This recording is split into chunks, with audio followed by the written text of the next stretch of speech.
Hello everyone, I'm back. I want to give my 2 cents to the online scandal caught on camera at the Coldplay concert. And I think Chris Martin is married to Nicole Kidman, or was married to Nicole Kidman. I think they're still married. Nicole Kidman, the actress, Australian actress, I think he's married to her. If he's not, he was. Chris Martin, lead singer, or band. Maybe it's his band of Coldplay. But anyway, Andy Byron is the CEO, Chief Executive Officer, founder of Astronomics or something like that. This data science company, he's the brain behind it and everything like that. He was caught on camera. They call it, what is that on cam? The kiss cam, where they put the camera on the audience, and if it comes on you as a couple, you kiss your partner on the camera. Well, he was caught with his mistress, and they say his side piece, on the kiss cam at the Coldplay concert. Oh boy, I feel sorry for his wife. And I'm told that the woman, she divorced her husband in November or sometime last year, so she's good in terms of being single. But Andy Byron, not so much. He was really married. And so I saw online where when the camera hit them, she covered her face in shame and he ducked out of the camera's view. So that lets you know right there, both of them are guilty. Both of them are guilty. And so both of them are guilty. Both of them are guilty, and Andy is probably going to go through a divorce or not. When you got that much money and you've been married, his children look like they're 18 and 18 and above, so they might be in their early 20s. And your wife knows that you have affairs.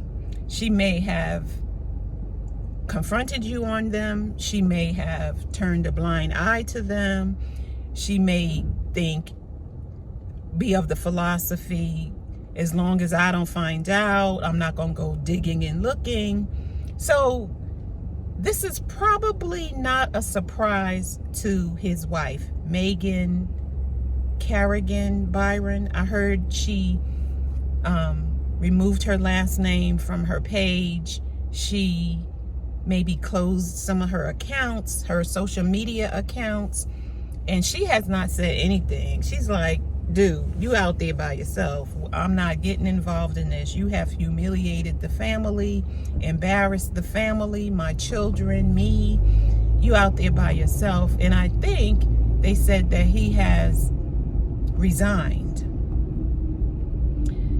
Now, monetarily, I don't think he's gonna have a problem, because usually men of that stature, this much money and resources, they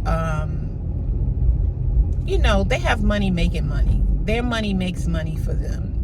They may have millions of dollars in the bank, but in terms of cash flow, they might have millions of dollars coming in each month. So financially, they're probably not going to be hurting. But he about to give half to his wife. He's probably going to give half to his wife. And like I said, I'm going to focus this video on the fact that she probably knew that he was up to something and having an affair with someone. And she may have even known who it was. But she decided to keep it to herself. They talked about it, because sometimes these people have arrangements where they live under the same roof, but everybody is doing their own thing. And she's saying, as long as it doesn't embarrass me and the family and our children, do what you want to do. But he got bold with it. He went to a very public place, displaying very public of PDA, very public affection for one another. And now he's writing stuff that says, give us privacy. Isn't that a contradiction in terms? Isn't that a contradiction? Give my family privacy. Well, you weren't doing what you were doing in private, so why should we? Why should we? Like I said, I think that she knew that he was having an affair or suspected that he was having an affair. Affairs are not new to her. She's been married to him at least 18 to 20 years, at least. He's a big time executive. He makes lots and lots of money. He travels all the time. And it's a trade-off. She doesn't have to work. By the age of their children, it seems like they may have met in college or in their mid to late 20s. And now they look to be in their late 40s to early 50s. So this ain't new to her. The question for her is, how much she gonna get? And if she's going to divorce him, because she may not. She's like, I have a good life. We're doing what we want to do anyway, and we're still married. Why should I divorce him? Why should I? Or she may divorce him. But she's about to get paid, like Melinda Gates and all Jeff Bezos' wife and all of those people who have these very wealthy men. Those women get paid. Those women get paid. So they get paid for the time that they've invested in the relationship, in the marriage. So my question to you is, as regular people, what's your strategy if your man cheats? What's your strategy?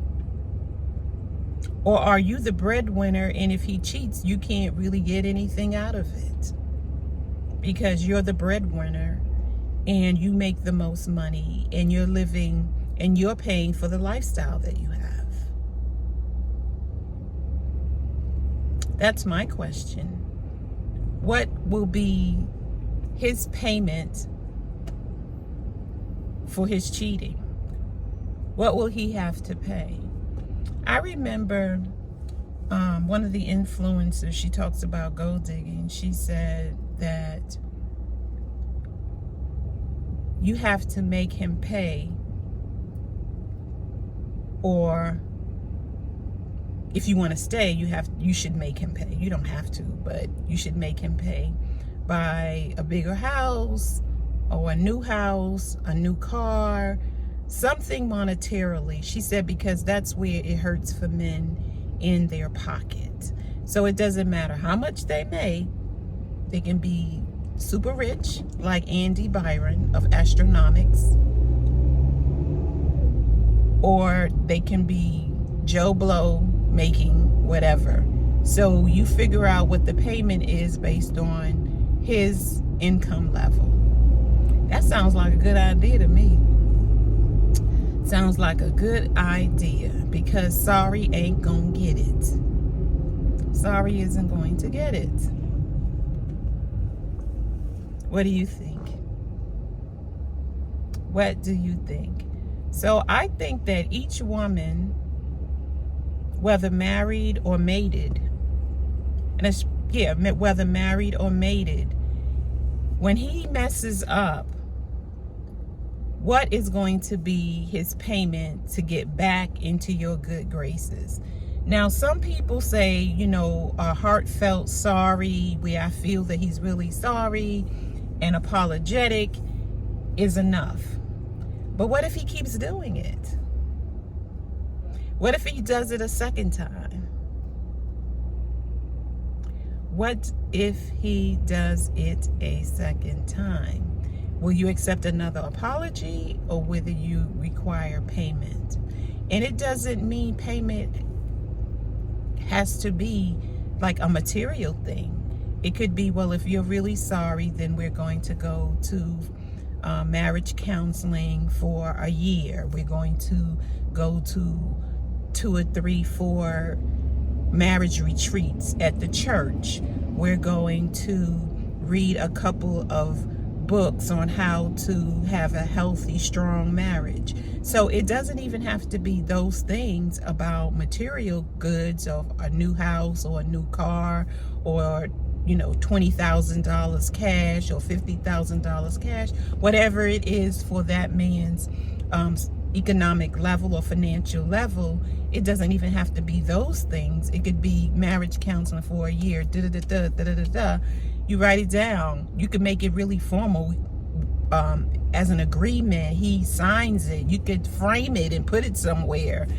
Whatever it takes, if you're going to accept him back and give him another chance. I really believe that it has to be something. It has to be something to for him to be sorry. And it has, for me, it has to be more than I'm sorry, I was wrong, this, that, and the other. Marriage counseling, I like that idea. Marriage counseling for a certain period of time, reading books, making a SMART goal, like SMART. I don't know what the whole acronym means, but I know M means measurable. I think T means tracking it. And SR is realistic. So making a SMART goal for the marriage, I don't see anything wrong with that. I don't see anything wrong with that. So yeah,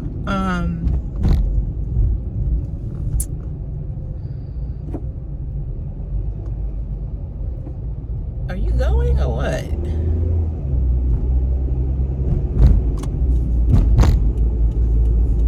Yeah, so I don't see anything wrong with having a SMART goal for your marriage, whether it's happy and going strong, or having a SMART goal if there's cheating involved. I don't see anything wrong with that. Not a thing. Let me know your thoughts in the comments, and I will see you in the next video. Don't forget to like, share, subscribe, and click on the notification bell. I'll see you in the next video. Bye.